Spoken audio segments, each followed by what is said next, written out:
Before his untimely death, late Mr. Ramesh Iyer had accumulated wealth worth Rs 58 lakhs from his regular mutual fund investments of the past 15 years. Let's have a look at the results of the various scenarios that Mrs. Iyer could have faced after the passing of her husband.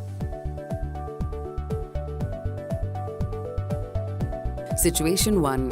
When Ramesh never mentioned about his mutual fund investments to his wife. Mrs. Iyer is devastated emotionally and financially. The 58 lakh rupees remain unclaimed forever. Situation 2.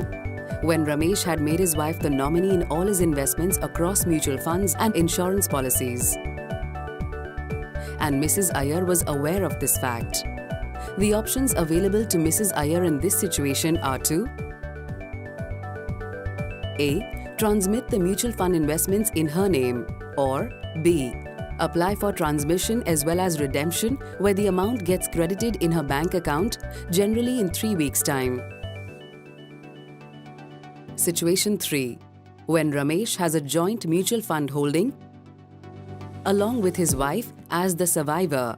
Similar to the previous situation, being the surviving holder of the account, Mrs. Iyer has two options. A. Transmit the mutual fund investments in her name, or B. Apply for transmission as well as redemption where the amount gets credited in her bank account, generally in 2 weeks' time. Situation 4.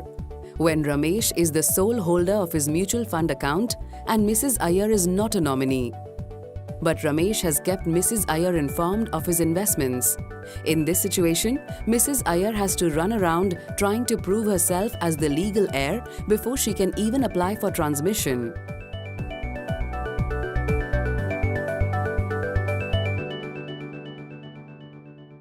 Mutual fund investments are subject to market risks. Read all scheme-related documents carefully.